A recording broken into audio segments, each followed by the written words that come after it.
Hi hello नमस्कार, मी तेजस्विनी तुम्हा सर्वांचं आपल्या चॅनेलवरती पुन्हा एकदा मनापासून स्वागत आहे। सर्वांना श्री स्वामी समर्थ। आय होप की तुम्ही सगळेजण मस्त आणि मजेत असाल। स्वामी महाराज तुम्हा सर्वांच्या मनातल्या चांगल्या इच्छा पूर्ण करू देत। तर आजचा हा जो व्हिडिओ आहे तो शेवटपर्यंत नक्की कंटिन्यू करा आणि व्हिडिओ तुम्हाला कसा वाटला ते सुद्धा कमेंट करून मला नक्कीच सांगा। आणि जर व्हिडिओ तुम्हाला आवडला असेल तर चॅनेलला लाईक, शेअर आणि सबस्क्राइब करायला मात्र विसरू नका। तर चला तर मग आजच्या व्हिडिओला सुरुवात करूयात। तर सुंदर दिवसाची सुंदर अशी सुरुवात झालेली होती आणि सकाळीच नेहमीप्रमाणे आपला जो स्वयंपाक असतो तर तो इथे मी करायला घेतलेला होता। तर आता आजीविकाची आवडती भाजी जी आहे शेपूची भाजी, तर ती आज आम्ही बनवलेली होती। तर बऱ्याच दिवसानंतर खरं तर तिच्यासाठी भाजी बनवलेली होती, म्हणून मग म्हटलं की चला सकाळी पटकन चपाती वगैरे करून घेऊयात, कारण की तिला शेपूची भाजी फार आवडते। तर आता इथे तिच्यासाठीच मग शेपूची भाजी थोडीशीच होती, पण म्हटलं तिला आवडते तर मग तिच्यासाठी केलेली होती। आणि मग आमच्यासाठी म्हटलं दुसरी जी भाजी आहे एखादी तर ती करायला घेऊयात। तर आज आम्हाला तसं पण जायचं होतं डीमार्टला, कारण की आज किराणा जो आहे तो सुद्धा भरायचा होता, म्हणून मग म्हटलं की स्वयंपाक जो आहे तो आवरून घेऊयात, जेणेकरून मग पटकन सगळी कामं आवरली की मग आपल्याला डीमार्टला जाता येतं। तर आता सगळी कामं वगैरे आवरून निवांत गेलं की कसं खरेदी सुद्धा अगदी व्यवस्थित करता येते। नाहीतर मग घरची कामं म्हटलं तर सगळं लक्ष घरामध्येच राहतं आणि मग खरेदी करताना एखादी गोष्ट विसरली की मग आपल्याला काही परत जाणं होत नाही। आणि मग डीमार्टला एकदा खरेदी करायला गेले की सगळं जे काही सामान असेल ना तर ते मी एकदमच घेऊन येते।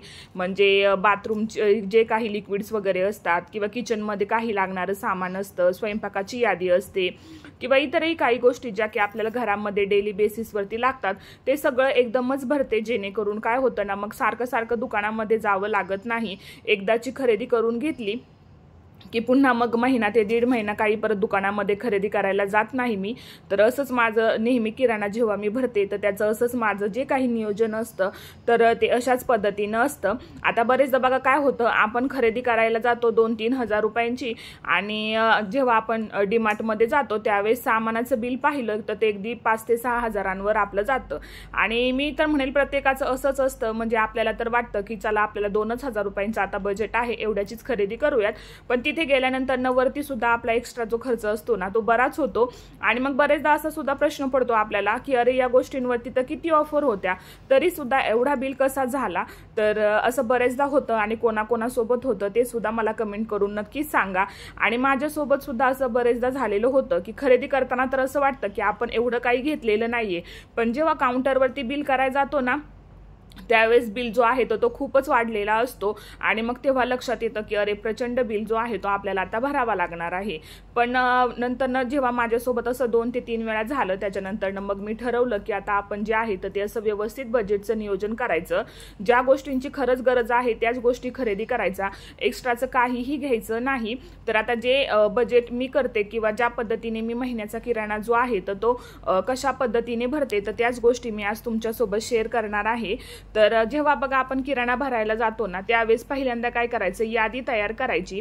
म्हणजे आपल्याला घरामध्ये येत ना कोणत्या गोष्टी लागणार आहेत किंवा किचनमधल्या कोणत्या गोष्टी आपल्याला हव्या आहेत किंवा घरामध्ये काय संपलंय काय नाहीये, या सगळ्या गोष्टी ज्या आहेत ना तर त्या मी येत ना आधी यादी जी आहे ती करून घेते, जेणेकरून मग एकदा आपण खरेदी करायला गेलो ना तर मग काही विसरलं जात नाही। नाही तर बरेचदा काय होतं, आपण मॉलमध्ये गेलो की प्रत्येकाचे वेगवेगळे सेक्शन असतात आणि मग खरेदी करताना काय होतं, एखादी गोष्ट घेतली तर मग आपल्याकडून एखादी गोष्ट राहून जाते। तर तसं होऊ नये म्हणून मग मी काय करते, नेहमी यादी जी आहे ना तर ती तयार करून ठेवते, जेणेकरून मग जरी एखादी गोष्ट आपल्याकडून राहिली ना तरी आपल्याकडे ते लिहिलेलं असतं की हे घ्यायचं राहिलेलं आहे।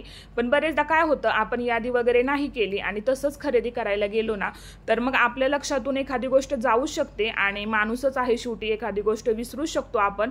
मग ते घरी आल्यानंतर लक्षात येतं की अरे ही गोष्ट आणायची राहिलेली आहे। तर तसं होऊ नये म्हणून आधीच जी यादी आहे ना तर ती बनवून घ्यायची, जेणेकरून मग जरी काही राहिलं वगैरे तरी सुद्धा येत ना आपल्या लक्षात येईल। आणि मग किराणा भरताना दुसरा जो पॉइंट असतो तो लक्षात ठेवायचा, तर तो म्हणजे की किराणा कोणता संपलाय। आता आपण किचनमध्ये जाऊन चेक करू शकतो की डब्यांमध्ये कोणत्या गोष्टी आहेत किंवा शेंगदाणे संपलेले आहेत, कोणत्या डाळी वगैरे संपलेल्या आहेत, या ज्या गोष्टी आहेत ना तर त्या पाहायच्या किंवा काय एक्स्ट्राचं आपल्याकडे जास्तीचं आहे, जेणेकरून ते या महिन्यामध्ये जरी नाही भरलं तरी सुद्धा चालू शकतं।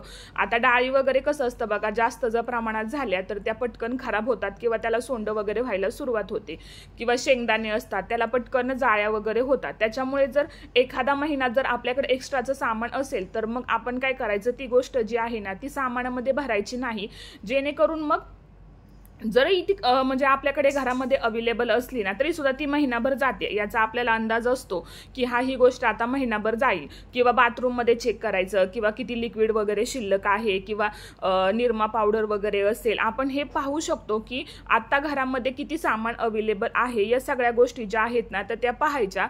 समजा जर आता आपल्याकडे या एखाद्या महिन्यामध्ये जर पाहुणे वगैरे येणार असतील तर त्यावेळेस मग थोडंसं एक्स्ट्राचं जे सामान आहे ते भरून ठेवायचं, जेणेकरून कमी पडणार नाही, किंवा घरामध्ये एखादी पार्टी वगैरे असेल तर अशा वेळेस काय होतं ना, सामान जे आहे ते एक्स्ट्राचं लागतं, तर त्या महिन्यामध्ये मग थोडंसं जास्त भरायचं।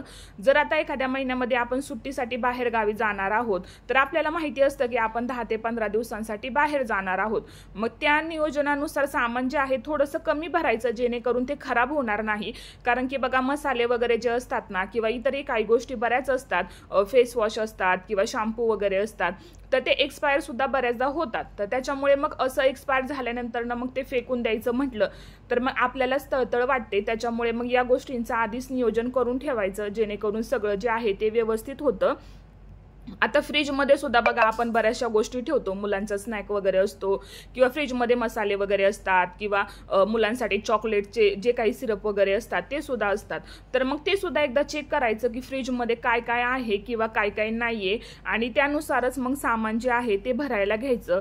सगळ्यात महत्त्वाचं म्हणजे देवघरामध्ये सुद्धा आपण बघा अगरबत्ती वगैरे असते, किंवा धूप असते, म्हणजे अशा बऱ्याचशा गोष्टी असतात की ज्या आपल्याला देवघरामध्ये सुद्धा लागतात, तर तिथे सुद्धा चेक करायचं। आणि सगळ्यात महत्त्वाचं म्हणजे आता मॉलमध्ये तर काही माचीस वगैरे भेटत नाही, ती तर आपल्याला किराणा मालाचे जे दुकान असतं तिथूनच घ्यावी लागते, पण न चुकता या ज्या गोष्टी असतात ना तर त्या सुद्धा चेक करायच्या। देवघरामध्ये पितांबरी अवेलेबल आहे का, किंवा समजा अगरबत्तीचं पॅकेट असतं, धूप असते, किंवा वाती असतात तुपाच्या, या ज्या गोष्टी असतात ना त्या सुद्धा तितक्याच लक्ष देऊन आणायच्या, जेणेकरून मग देवघरामध्ये सुद्धा जर काही एखादी गोष्ट नसेल तर ती सुद्धा आपल्याला व्यवस्थित असं आणता येतं। त्याच्यानंतर सगळ्यात महत्त्वाचं बघा, आता बरेचदा काय होतं, आपण किराण्यातलं सगळं भरतो पण झाडू जो आहे तोच कधी कधी आपला जर खराब झालेला असेल तो घ्यायचा राहतो, आणि एकदा तो घ्यायचा राहिला की परत परत काही आपल्या लक्षात येत नाही की झाडू घ्यायचा राहिलेला आहे। त्याच्यामुळे या बारीक सारीक ज्या गोष्टी असतात ना त्या आपल्या यादीत समाविष्ट करायच्या, जसं की माचीस झालं, किंवा झाडू झाला, किंवा बाथरूम मधले ब्रशेस वगैरे असतात ते सुद्धा खराब होतात। तर मग या गोष्टी ज्या आहेत ना त्या लिहून ठेवल्या ना की मग आपण विसरत नाही। मेन म्हणजे कसं, लिहून जर ठेवलेलं असेल की जी एखादी वस्तू घेतली की त्याच्या समोर टिक केलं की आपल्या लक्षात येतं की चला बाबा ही गोष्ट आपण घेतलेली आहे आणि आता आपल्याला एवढं घ्यायचं आहे। तर मग या गोष्टी ज्या आहेत तर त्या लिहून ठेवल्या ना की बरं पडतं। आता जेव्हा आपण डीमार्ट मध्ये जातो ना तेव्हा ज्या इतर गोष्टी असतात ना शक्यतो त्या गोष्टींकडे लक्ष देणं टाळायचं। तर आता कसं होतं, आपल्याला जी गोष्ट घ्यायची आहे ना, मी तर म्हणेन की दुसरीकडे लक्ष देण्यापेक्षा जी गोष्ट खरेदी करायची आहे त्याच्याकडेच आपण लक्ष जे आहे ते केंद्रित केलं पाहिजे। कारण की कसं असतं, आपलं मन जे आहे ना तर ते चंचल असतं, एखाद्या गोष्टीकडे ऑफर दिसली की आपण लगेच तिकडे घ्यायला जातो। आता समजा ती ऑफर जर चांगली असेल, किंवा समजा जर आता आपल्याला खरंच त्याची गरज आहे आणि आपण ती वापरणार आहोत ती गोष्ट, तर मग त्यावेळेस ती वस्तू जर खरेदी केली तर तरी सुद्धा चालू शकतं। पण बरेचदा कसं होतं, ऑफर म्हटलं की आपल्याला वाटतं चला हे घेऊयात ते घेऊयात, याच्यावरती ऑफर आहे त्याच्यावरती ऑफर आहे, मग आपण काय करतो, भावनेच्या भरात सगळ्या गोष्टी खरेदी करतो आणि मग घरी आणल्यानंतर त्या गोष्टी ज्या आहेत ना तर त्या तशाच पडून राहतात, आणि मग नंतर ना आपल्याला लक्षात येतं की अरे ही गोष्ट तर आपल्याला खरेदी करायचीच नव्हती, आपण उगाचच घेतली आणि तिथं आपला वायफट खर्च झाला, असं बरेचदा होतं। त्याच्यामुळे ना जेव्हा कधी आपण डीमार्ट मध्ये खरेदी करायला जाऊ त्यावेळेस ना या अशा गोष्टींकडे ना दुर्लक्ष करायचं। फक्त आपल्याला जे सामान खरेदी करायचं आहे त्या सेक्शन मध्ये जायचं, आजूबाजूला बिलकुल सुद्धा बघायचं नाही। कारण की जर तुम्ही खरेदी करायला गेलात ना तर डीमार्ट मध्ये तुम्ही कितीही खरेदी जरी म्हटलं ना थोडीशीच करायची आहे तरी सुद्धा आपली पूर्ण ट्रॉली जी आहे ना तर ती भरून जाते, आणि आपल्यालाच प्रश्न पडतो की एवढी खरेदी आपण केली कशी, आपण तर ठरवलेलं होतं एवढं काहीच घ्यायचं नाही, पण ऑफर म्हटलं की आपलं लक्ष जे आहे ना ते आपोआपच तिकडे जातं आणि आपण मग त्या गोष्टी ज्या आहेत ना त्या खरेदी करण्यापासून स्वतःला बिलकुल सुद्धा आपल्याला थांबवता येत नाही। तर त्यामुळे ना अशा बारीक सारीक गोष्टींकडे लक्ष द्यायचं, जेणेकरून आपला वायफट खर्च होणार नाही। आणि शक्यतो लहान मुलांना कधीच ना बघा मॉलमध्ये न्यायचंच नाही। म्हणजे मी बरेचदा पाहते की लहान मुलं इतकी हट्ट करतात ना काही की मॉलमध्ये जर त्यांना एखादी गोष्ट घेतली नाही ना तर पूर्ण मॉलमध्ये ते रडत असतात, नाहीतर स्वतः जमिनीवरती जे आहेत ना तर ते लोळत बसतात। तर आता जीविकाला ज्यावेळेस मी मॉलमध्ये शक्यतो तिला मी जास्त नेतच नाही, पण आता सुट्ट्या आहेत त्याच्यामुळे एखाद्या वेळेस तिला सोबत घेऊन जावं लागतं। तर त्यावेळेस मग मी काय करते की तिला आधीच घरून जातानाच मी तिला सांगून ठेवते की हा मी तुला ही गोष्ट तुला जी आवडते ती मी घेणार आहे, फक्त तू बाकीच्या गोष्टींकडे लक्ष द्यायचं नाही। तर हेच मी तिला आधी सांगतानाच म्हणजे घरातून जातानाच सांगते मी तिला। आता जर चहा पावडर एक्स्ट्राची असेल तर मग ती चहा पावडर मी खरेदी करत नाही, जर एक्स्ट्रा असेल तर मग ती महिनाभर तर जातेच, त्याच्यामुळे मग मी ती खरेदी करत नाही। आणि त्याच्या बदल्यात मग तिला जे काही खायचे पदार्थ वगैरे घ्यायचे आहेत ते मी तिथे मॅनेज करते, जेणेकरून आपला खर्च सुद्धा वायफट होणार नाही आणि मुलांना सुद्धा मग एखाद्या वेळेस त्यांच्या मनाचं जे काही त्यांना आवडतं तर ते त्यांना घेता येईल।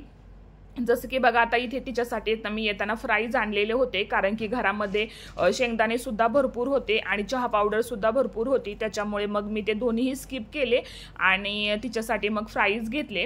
त्याच्यानंतर बघा जेव्हा आपण डीमार्टमधून सामान वगैरे घेऊन येतो किंवा एखाद्या किराणा शॉपमधून आपण सामान आणतो तर त्यावेळेस आहेत ना बघा असे बटरचे जे पॅकेट असतात किंवा चीजचे पॅकेट असतात ते पटकन काय होतं या सामानाच्या ओझ्याखाली आहेत ना दबून जातात। त्याच्यामुळे मग काय करायचं ते नेहमी आणताना येत नाही, एका छोट्याशा पिशवीमध्येच आणायचं, जेणेकरून ते खराब होणार नाही। आणि आता आमच्याकडे तर मोठ्या बॅगच होत्या, त्याच्यामुळे मग सगळे साबण वगैरे किंवा शॅम्पू वगैरे आम्ही सगळं एकत्रच टाकलेलं होतं। तर यांचा वाद जो आहे ना तो आपल्या साखरेला म्हणा किंवा डाळींना पटकन लागू शकतो, कारण की यांची स्मेल थोडीशी स्ट्रॉंग असते। त्याच्यामुळे मग घरी आल्यानंतर पहिलं काम असतं ते म्हणजे सगळं सामान जे आहे ते वेगळं करून ठेवायचं, जेणेकरून जे काही बाथरूमचं वगैरे लिक्विड वगैरे असतात किंवा साबण वगैरे असतात जे काही असेल ते सगळं आम्ही साईडला काढून ठेवतो। आणि एक छोटासा असा प्लास्टिकचा डब्बा आहे आम्ही यासाठीच केलेला आहे, जेणेकरून जे काही बाथरूमचे लिक्विड वगैरे असतात किंवा साबण वगैरे असतात कपड्यांचे मग ते आम्हाला त्यामध्ये ठेवता येतात। म्हणून मग आल्यानंतर पहिलं काम असतं की सगळं लिक्विड वगैरे जे काही असेल ते वेगळं करायचं आणि त्याच्यानंतरच मग आपल्या बाकीच्या कामांना जे आहे ना तर ते सुरुवात करायची। तर आता इथे सगळं जे काही सामान आणलेलं होतं ते सगळं मी बाजूला केलं, म्हणजे खाण्याचे जे काही आपलं सामान असतं ते बाजूला करून ठेवायचं आणि लिक्विड वगैरे जे काही आहे ते वेगळे करायचे। आणि हा प्लास्टिकचा असा मोठा डब्बा आहे तर त्यामध्येच मी सगळं लिक्विडचं जे काही सामान असतं ना तर ते ठेवत असते, म्हणजे साबण वगैरे असू देत किंवा बाथरूमचे क्लीनरचे प्रोडक्ट असू देत सगळे यामध्येच ठेवते, जेणेकरून मग बाकीच्या गोष्टींना त्याचा स्मेल जो आहे तर तो येणार नाही। आणि सगळं सामान मी बाजूला करून ठेवलं की नंतर ना मग आधी हे सगळं सामान जे आहे ते व्यवस्थित असं लावून ठेवते, जेणेकरून मग घरामध्ये सुद्धा आल्यानंतर पसारा होत नाही। आणि जे काही आपल्या किचनमध्ये लागणारं सामान असतं तर मग ते मी दुसऱ्या दिवशी डब्यांमध्ये व्यवस्थित असं भरून ठेवते, म्हणजे समजतं की डब्यांमध्ये आधीचं जे काही शिल्लक राहिलेलं आहे तर ते मी वरती काढून ठेवते। म्हणजे कसं आणल्या जर सगळं एकदम भरलं ना आपण तर खालचं जे डाळी वगैरे असतात त्या पटकन खराब होतात, त्याच्यामुळे मग आणल्यानंतर पहिलं डब्यांमधलं सगळं रिकामं करते आणि त्याच्यानंतरच मग जे काही सामान आता खरेदी केलेलं आहे तर ते त्या डब्यांमध्ये भरून ठेवते। म्हणजे कसं सगळं व्यवस्थित असं सेट करून ठेवलं ना तर किचनमध्ये सुद्धा पसारा होत नाही आणि आणलेलं सामान जे आहे ना तर ते सुद्धा खराब होत नाही, कारण की आपण पैसे तिथे दिलेले असतात, त्याच्यामुळे या वस्तू खराब होणार नाहीत याची काळजी घ्यायची असते। तर चला आजचा हा जो व्हिडिओ आहे तो मी इथे सेंड करते। आय होप की व्हिडिओ आवडला असेल तर चॅनेलला सबस्क्राईब करा। तोपर्यंत सर्वांना श्री स्वामी समर्थ।